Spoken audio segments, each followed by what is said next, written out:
Alain Lévesque est un chef atypique dans le paysage gastronomique canadien. Il a su mêler la cuisine provençale du sud de la France à la cuisine plus traditionnelle d'Amérique du Nord. Rencontre avec le plus français des chefs canadiens.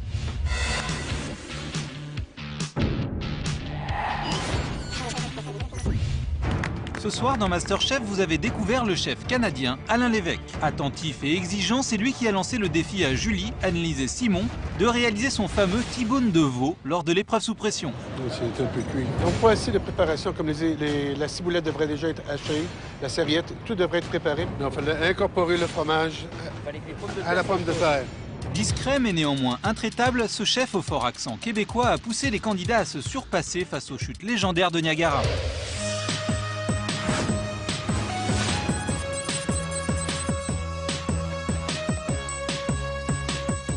Nous sommes au Canada, dans la région de Niagara. C'est ici, à la frontière américaine, que nous retrouvons Alain Lévesque, le plus français de tous les chefs canadiens. Son restaurant gastronomique, La Cachette, est blotti au cœur des vignobles de Niagara-on-the-Lake. Alain Lévesque qui revisite chaque jour les classiques de la cuisine traditionnelle canadienne à la sauce provençale. Ici, nous avons notre biscuit de saumon pour des glaces avec beaucoup de vin blanc et du pastis, ce qui fait le flair provençal un peu. J'ai commencé à faire ce soupe-là, c'est un peu l'idée de la bouillabaisse. Formé par des chefs français à Montréal, c'est au cours d'un voyage à Nice qu'Alain Lévesque a pris conscience de sa passion pour la cuisine méditerranéenne. Dès son retour en 1995, il ouvre son propre restaurant qui fête cette année son 17e anniversaire. J'ai toujours été attiré un peu par la cuisine provençale. J'aime l'aspect léger de cuisiner avec des huiles d'olive, des herbes fraîches, le citron. C'est des choses que j'aime beaucoup mettre dans mes cuisines. Une révolution dans la cuisine canadienne, très attachée à la crème et au beurre, mais le chef est bien décidé à bouleverser les palais de Niagara. Au centre de sa cuisine, les légumes, les herbes, la viande et surtout les saveurs de la Provence française. Alain Lévesque compose d'une main de maître des assiettes à partir d'ingrédients provenant des fermes avoisinantes, mais également de son propre jardin où il fait pousser une multitude d'herbes aromatiques. C'est important pour avoir un produit toujours frais, quelque chose qu'on peut compter dessus, c'est toujours saisonnier. Et la présentation, c'est toujours plus beau avec des herbes fraîches qui viennent d'être coupées du jardin. C'est un beau temps en fleurs, fait des belles garnitures pour les assiettes. So this is the herb that we pick up today. We're going to use it for the Château Rouge tonight. We're going to do it with some lemon and some black olives. Pour ce chef, connaître l'origine des produits qu'il cuisine est primordial. Le poulet, le Château Rouge, c'est élevé par des Ménonites. C'est comme une secte religieuse, comme les Mormons. Ils vivent comme il y a un siècle. Le poulet il est engraissé au grain et dans la basse-cour naturelle. Récompensé à de nombreuses reprises par la critique pour ses créations audacieuses et un talent unique, ce grand chef est parvenu à imposer sa différence et à se hisser au sommet de la gastronomie canadienne. C'est certain que mon style est unique. Ce que je fais ici, on ne le voit pas ailleurs. C'est très différent. Mon style de présentation. Je cuisine ce que j'aime. Si on fait ce qu'on aime, les gens vont aimer ce que vous faites. Comme chaque semaine, nous vous proposons de découvrir une astuce de chef pour épater vos convives. Aujourd'hui, c'est donc Alain Lévesque qui vous propose de réaliser sa sauce au sirop d'érable et aux cranberries. Une astuce typiquement canadienne, très simple à réaliser et qui vous permettra d'accompagner délicieusement vos viandes. Dans une grande casserole, versez 150 ml de sirop d'érable. Laissez-le chauffer à feu vif jusqu'à ce qu'il commence à caraméliser. Si votre sirop mousse, n'ayez pas peur, cette réaction est normale et indique qu'il est temps de le déglacer. Toujours à feu vif, versez donc 30 ml de vinaigre de vin rouge. Ajoutez ensuite 30 g d'échalotes hachées finement et versez enfin vos cranberries que vous pouvez éventuellement remplacer par des cassis. Le chef Lévesque en utilise 15 g, mais n'hésitez pas à en mettre davantage selon votre goût. On laisse réduire environ près de moitié. Et pour finir, complétez votre préparation avec 250 ml de fond de veau déshydraté.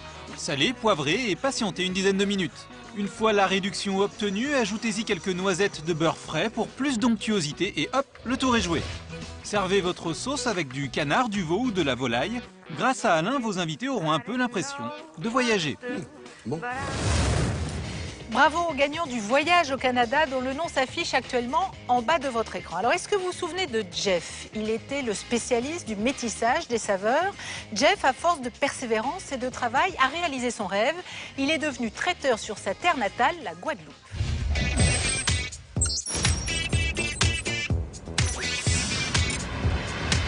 Jeff, 28 ans, Port-Louis.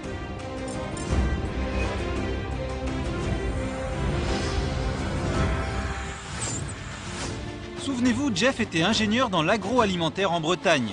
Il était aussi le spécialiste du métissage des saveurs. De son enfance passée en Guadeloupe, Jeff en a tiré une connaissance pointue des produits exotiques. Cet atout lui avait permis d'être l'un des premiers coups de cœur du jury. Mon coup de cœur, c'est Jeff. Pour une très jolie histoire de cuisine et un petit condiment mangue-oignon, vraiment merveilleux. Dès le début de la compétition MasterChef, Jeff avait le projet de changer de vie. Mon projet de la cuisine, ce serait d'être traiteur.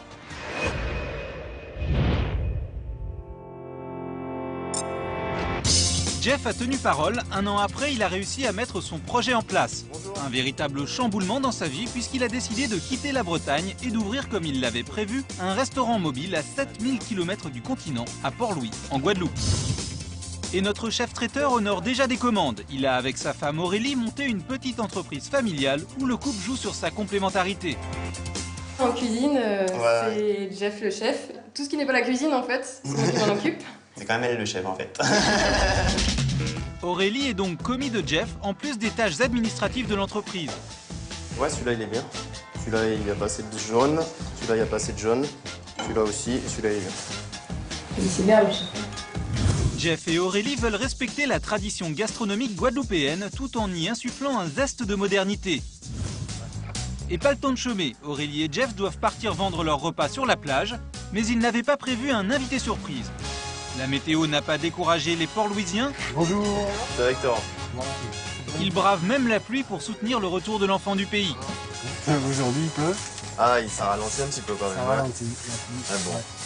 Il faut, hein, ça fait longtemps que c'est là tombé aussi. C'est vrai, ça fait du bien, mais enfin pour les affaires, c'est pas... Voilà, c'est pas ce qu'il y a de mieux. Ouais. Mais bon. Grâce à une accalmie, les plagistes découvrent à leur tour le camion de Jeff. Ici, pas de glace ni de gaufres, mais... Crevettes tandoori avec igname au coco. Leur cuisine est très fine. On retrouve quasiment les mêmes ingrédients que dans la cuisine traditionnelle, mais il y a un petit plus, c'est plus fin. Merci beaucoup. C'est Bon appétit. de la bonne cuisine, on va dire. C'est raffiné, c'est bon. Merci, au revoir. Jeff et Aurélie ne se sont donc pas mouillés pour rien. Il est l'heure maintenant de plier boutique pour préparer les commandes du lendemain. Bonne route à nos deux traiteurs itinérants qui vont, c'est sûr, ravir les papilles des habitants de Port-Louis. MasterChef se met à table, c'est terminé. Merci de nous avoir suivis. Nous nous retrouvons dès la semaine prochaine pour la suite de notre grand concours MasterChef. À très vite. Attention, événement. La semaine prochaine, les règles changent dans MasterChef. Cette semaine, la compétition va s'intensifier. Il faut être le meilleur et tout donner, se dépasser. On n'est plus dans le jeu, on est dans le match. Plus d'épreuves par équipe ni de tests sous pression. Les 5 candidats encore en compétition vont impérativement devoir remporter l'une des 4 épreuves concoctées par le jury. Pas de four, pas de gaz. Ça va être dur. Pour se qualifier directement pour la suite de la compétition. Ça me prouvera moi-même qu'à 37 ans, on peut changer de vie. Jamais les épreuves n'auront été aussi difficiles. Putain, je me suis planté. C'est la première fois qu'il est comme ça. Oui, la première fois. Ni les invités plus prestigieux. Les places deviennent de plus en plus chères. 4 candidats seront qualifiés, un seul sera définitivement éliminé de la compétition. Il va falloir en éliminer un. Il n'y aura pas de cadeau.